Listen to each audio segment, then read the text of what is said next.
Oh, weird. My legs feel all wobbly.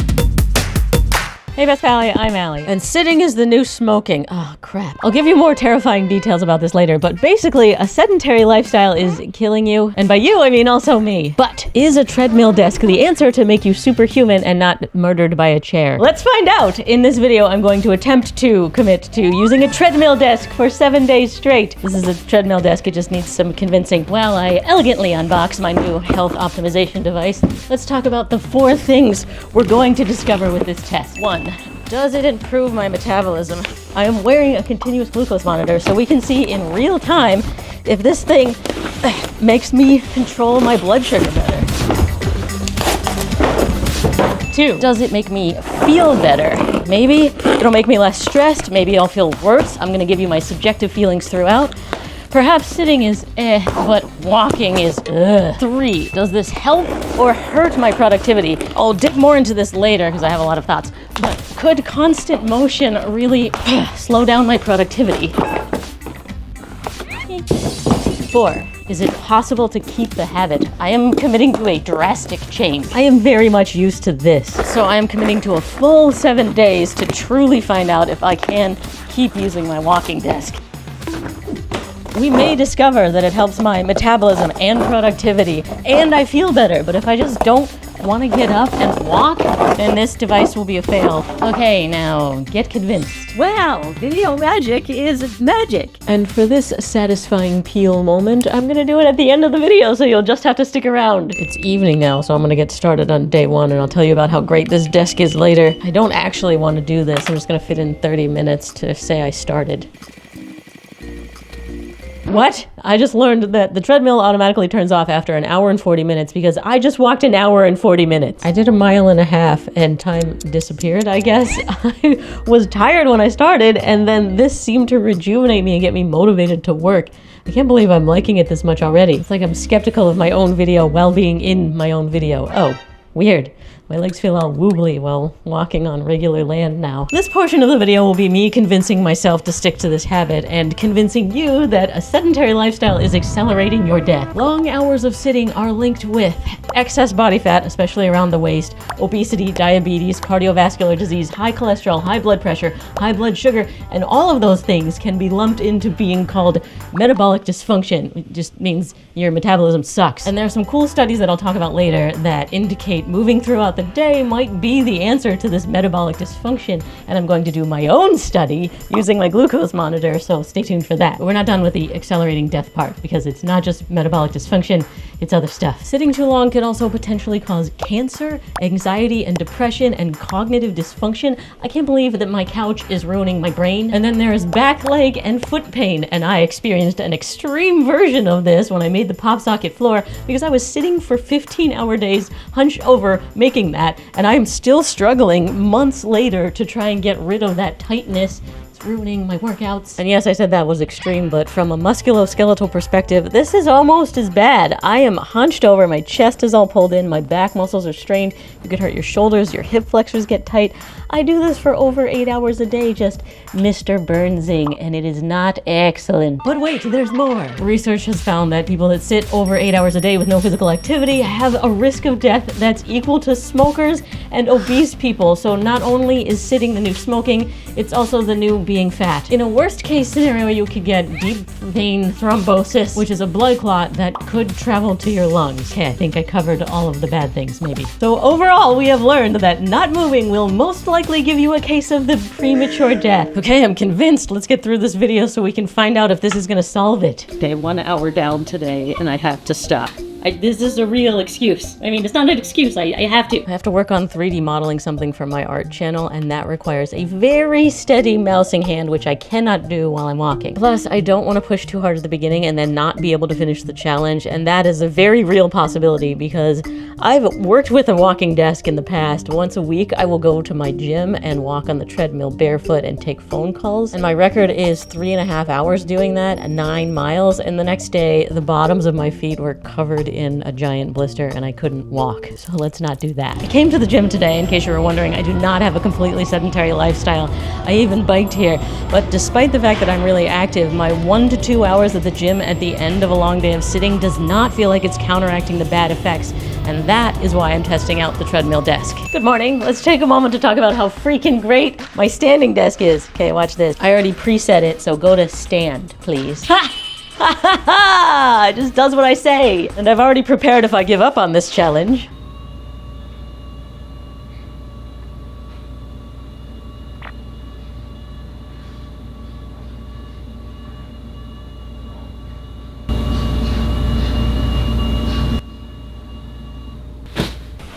There we go. This is FlexiSpot E7plus with a 4-leg design, and I asked them for something sturdy because I thought maybe I might even use it for a workbench, and they are so confident in its sturdiness they told me to do a wobble test, but we can do better than that.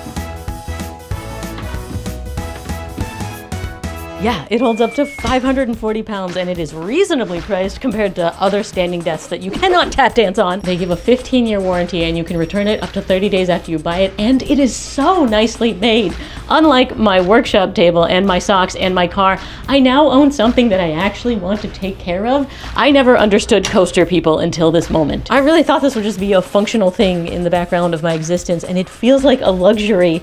And so I got FlexiSpot to hook my pallies up. If you want a discount, there's a link in the description. Okay, enough feeling like a rich person. I have to get back to work. My goodness, I'm sweating. Had a couple of work calls today, and this is the perfect scenario for a treadmill desk because while you're talking to someone, you can't really be shooting or making artwork or responding to emails. You just need to focus on the call. That's one thing. You know I love multitasking. So with a treadmill desk, you can do the call and get fitter simultaneously. I love it. Also, during that type of task, I can go way faster. When I'm emailing or doing something while I'm mousing, 1.8 miles per hour feels okay. But on a call, I'm just sprinting at 3 miles per hour. And it's even a bigger difference than I thought. You can see it on my tracker. Yesterday, for an hour, I did 0.45 miles, and today I did 1.46 miles, so a full mile further in the same amount of time. And I do think if I'm gonna make this habit, it will be key to continually adjust my speed depending upon what I'm doing at the desk. And as much as I enjoyed sprint walking while talking to people, it caused the blister problem I mentioned. It is on both feet, and this may affect how effective I am at this challenge moving forward. But also, this problem is very much unique to me because 1, I am thrilled with going barefoot and refuse to put on shoes. You can see all my past barefoot videos to understand why.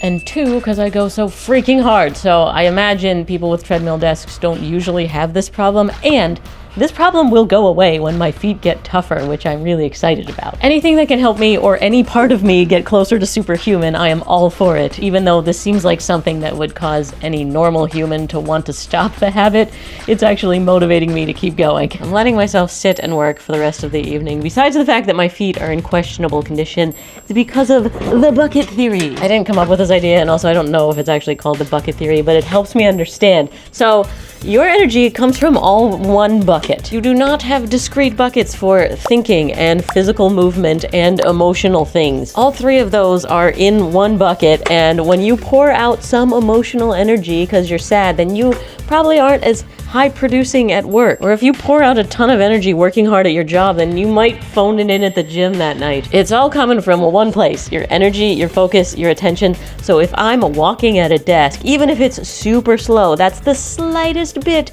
of attention that's being put towards making my feet move in the back of my brain that's taking away from focusing on what I have to do. And if it's a really important task, I'm gonna not perform as well. Do not take an IQ test on a treadmill. When I'm doing something like that, I can't even listen to music. I don't even listen to music at all, no matter what work I'm doing, and I pause my headphones to deadlift. All of my focus and energy must go into my butt to get the weight up. So all of that is to say, if I keep using this device long term, I'm going to be very strategic about when I use it.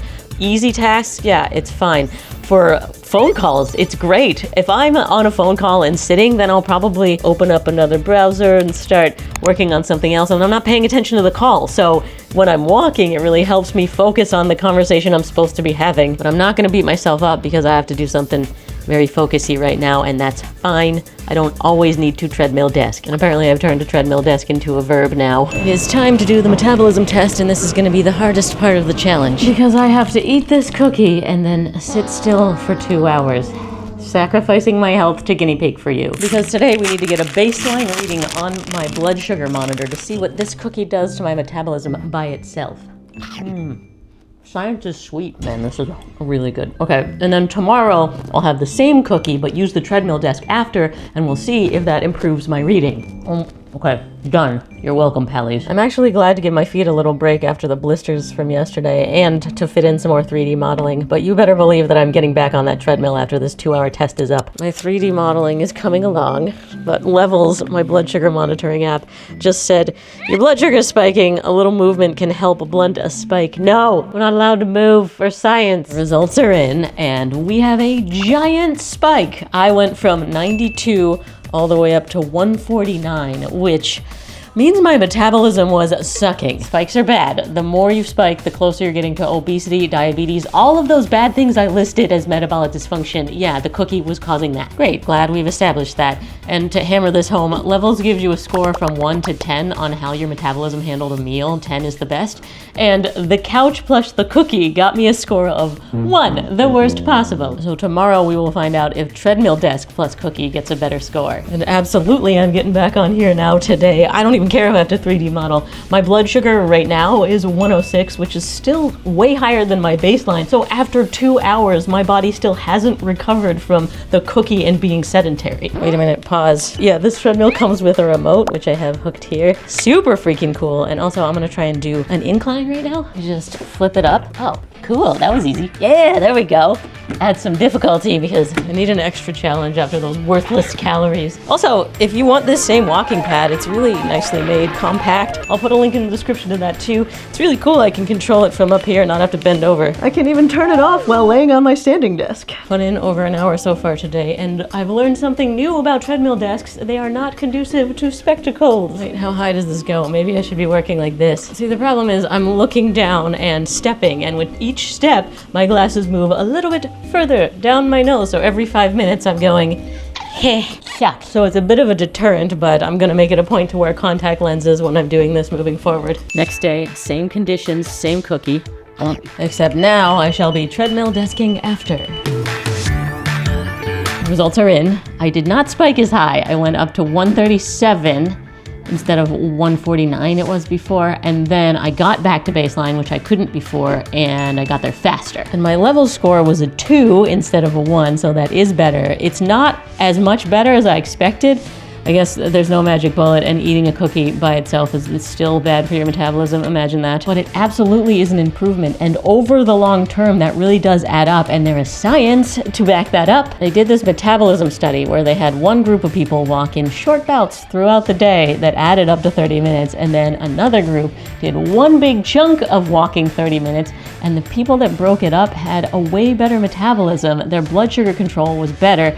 And so it's clear that you should be fighting sedentary by doing it throughout the day, not one big chunk at the end of the day. And that's why at the gym I was saying I might be screwing myself for doing that. And these exercise snacks are trendy now. That is where you get your heart rate up for 1 to 2 minutes. 3 times a day. We're talking about 3 minutes of working out. And the people doing these exercise snacks were shown to have a 40% lower risk of mortality rate. And those are people that identify as non-exercisers. So these non-exercisers are living longer. Meanwhile, I'm over here spending 90 minutes working really hard at the gym. So anyway, in the short term, we saw that yes, my metabolism did handle the cookie better while walking. And I think in the long term, it will be way more significant and my glucose control will be so much better, meaning my metabolism is really gonna benefit from using this treadmill desk. This is a great example. Christine, your metabolism is pristine. I mean, I feel like that was meant to be. When you eat something really carby, what happens on your blood glucose monitor? Compared to you, nothing.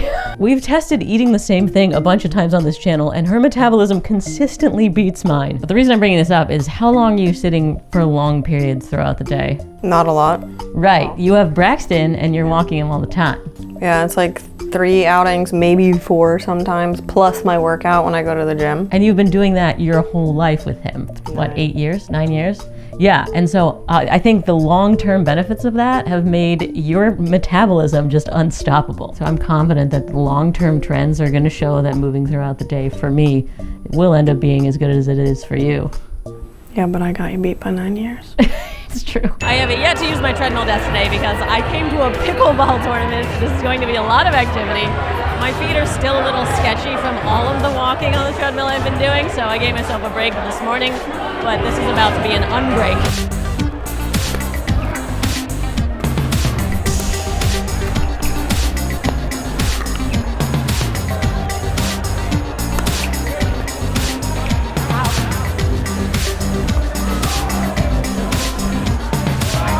I went directly to another event, but this is important for the treadmill desk because we need to find out tomorrow if it gets rid of a hangover. Obviously, science. So come here often?